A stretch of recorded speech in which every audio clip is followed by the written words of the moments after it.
Nintendo is an international company but retains deep roots in Japan. Unlike other developers like Sony, for whom their video game subsidiary Sony Interactive Entertainment is US based, Nintendo's fortunes are tied very closely to the Japanese market. Therefore, I think it's worthwhile tracking the movement of government policies in Japan and their positions to see what impact they may have on Nintendo's position. And in this video, we're going to look at a few recent changes, including one change on research and development taxation arrangements under the name of the Innovation Box that may particularly benefit Nintendo. Then we'll speculate more generally on what the trajectory of the Japanese economy means for Nintendo. Notably, the new government of Shigeru Ishiba passed its new budget just before the end of the 2025 fiscal year at the end of March, which contained a few changes that would be of interest to Nintendo. First of all, coming into effect on the 1st of April 2026 is a 4% surtax called the Special Defense Corporation Tax. A surtax refers to a tax that is levied after existing taxes, so it's not by any means 4% on Nintendo's gross earnings, and Ernst & Young estimate that for Tokyo companies it will be equivalent to a move from 34.59% to 35.43% for a Tokyo-based corporate taxpayer. Surtaxes are usually earmarked for specific purposes, in this case funding the self-described defense otaku Ishiba's plans to increase military expenditure. There is also legislation which may apply to Nintendo called the Undertax Profit Rule, which is a mechanism to ensure that multinational companies which have not paid the internationally agreed minimum corporation tax of 15% do in fact pay it. In the scheme of things, these are fairly minor changes that Nintendo will seek to ameliorate through financial management and taking tax advice in the normal way.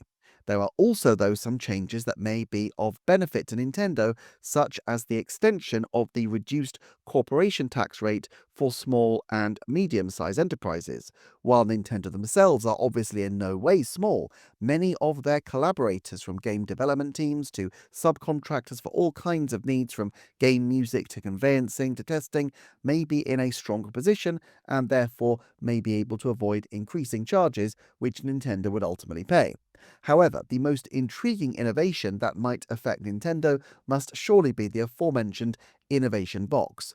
This is a tax incentive implemented under the same global rules as the minimum tax rate and came into effect already at the start of this fiscal year on the 1st of April. This Innovation Box regime offers a 30% corporation tax reduction for qualified income from intellectual property, which could reduce Nintendo's corporation tax to effectively around 21%. For many companies, this might not be such a big deal, especially as other countries have their own IP reward schemes, but Nintendo has quite a lot of such innovations. However, the terms of the Innovation Box proposals are quite specific, as they must relate to patents and AI-related software programs and must meet the requirement of, quote, contributing to improving Japan's international competitiveness. Income from licensing or domestic sales of these IP are covered, but embedded royalties are not, although I'm not sure Nintendo has ever sold a patent on anyway. They do have some degree of flexibility with their patent registration by virtue of being regionally diverse. They have a technology division in Redmond in the USA and NERD in Paris, who routinely file patents, meaning that they can enact filings in the regimes that best suit their particular tax requirements at the time. But perhaps we may see more of these filed in Japan as opposed to elsewhere in the medium term. Nintendo is already increasing its research and development spending significantly, and with, I have no doubt, a fair chunk of this going to explore potential uses of artificial intelligence in its various forms. The legislation appears not to reference the more controversial generative AI responsible for Ghibli images on demand, but quite to what degree Nintendo can utilize these rules in their favor, I'm unsure, and the Innovation Box proposals are tied to revision to the tax credits offered to research and development, complicating the entire picture as potentially they could gain with one hand but lose with the other. But nevertheless, it definitely seems like something that, with his financial background, Shuntaro Furukawa, and his apparent financial number two, Hajime Murakami, will be across. In general, Nintendo need no incentive to innovate and put money into R&D, but the presence of this fairly significant tax break will likely justify them front-loading their development work and making it an even larger corporate priority. Whether this shows up in the Switch 2, I'm not sure. We've certainly seen them patenting game mechanics in the past, but I imagine that it's pretty difficult to fundamentally change the rhythms of game production in this way in response to particular tax changes.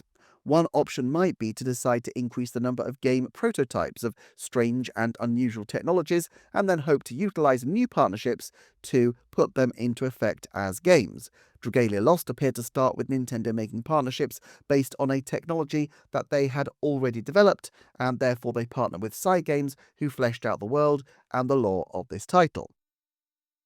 If this were to make a significant shift in Nintendo's game development's R&D efforts, the results probably would not be felt much before the end of this decade, although we already saw recent news that Xenoblade Chronicles 3 had been developed using procedural generated graphics to try to avoid onerous development man-hour requirements on the expansive title.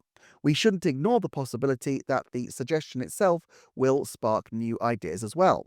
Let's say that Hajime Murakami sends a round-robin email to the producers at EBD highlighting that now would be a very good time to be exploring AI-related technological innovations. And at the same time, let's say, Aya Kyogoku is on the fence about developing some kind of dialogue generation technology for the next Animal Crossing, or Yoshio Sakamoto wants to create an even more intelligent and predatory foe for Metroid 6 than the Emmy robot. The traditional financial pressures of a company would dictate that time is of the essence, and while Nintendo is happy to allow its developers a fair bit of creative elbow room, they still have business objectives to meet, and so these always need to be balanced with tough deadlines. However, while R&D is being incentivized in this manner, Nintendo may be more sympathetic to a 6-month delay, as they can offset the costs of a delay with the saving on tax outlay. I could also see significant expansion in their peripheral technology subsidiaries like Nintendo Pictures and Nintendo Systems to try to build up these capabilities. Of course, taxation is only one part of the picture in the life of a large corporation like Nintendo. Japan has an independent central bank, and the Bank of Japan has held the key interest rate at 0.5% for a while. Last year, interest rate changes sparked a strengthening of the yen and caused a minor market flurry, so caution is to be expected. But the Bank of Japan's most recent press conference reportedly identified a number of factors that dictated their tentative position, from the less certain market outlook, waiting to see the effect and final form of US tariff changes, and potentially changes to trade policies in other regions as well. The expectation that they have is that the underlying inflation will slow due to tariffs as growth generally slows across the world, but they also state that they look at all these positions with a very low level of certainty, as there is a lot that cannot be known at this stage. There are some underlying factors, though, that will be of interest to Nintendo in terms of the broader economy. The yen is continuing to strengthen against most notably the dollar, but to some degree other currencies as well, such as the euro, after being in truly record lows in recent years. This will naturally erode Nintendo's record profits, as they have 3/4 of their revenue generated outside Japan in different currencies. Consumer inflation is generally expected to stick to 2% as the target the bank has set, which means that for customers and employees alike, the fiscal backdrop will remain relatively stable, but wage growth remains elevated. Nintendo always aims to have highly competitive salaries with well-remunerated positions, which in turn gives them a sensationally committed and well-trained workforce deeply immersed in the company's philosophies and values. Therefore, while Nintendo has initiated wage rises recently in response to government initiatives, I would anticipate that they will try to keep track with wage growth in the broader market and continue to offer great perks and salaries, which may come at the cost of slightly slower expansion in terms of the number of people they hire, although they have also increased their employee base significantly as well in recent years.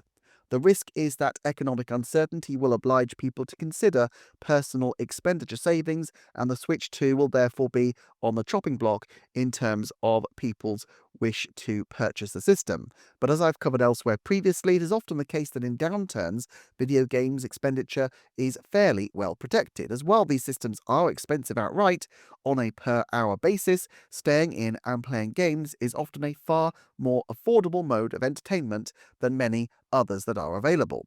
Still, there are signs of longer term threats.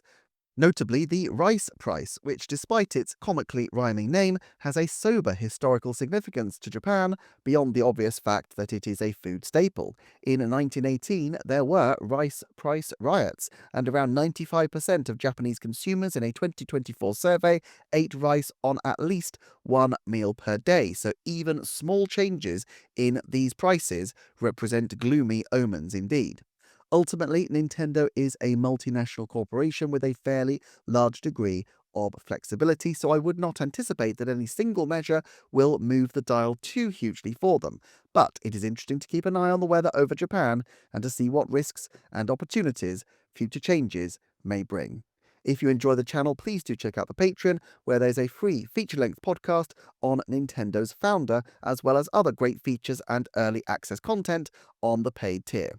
Thanks to everyone as ever, and I shall see you next time for another Nintendo Forecast.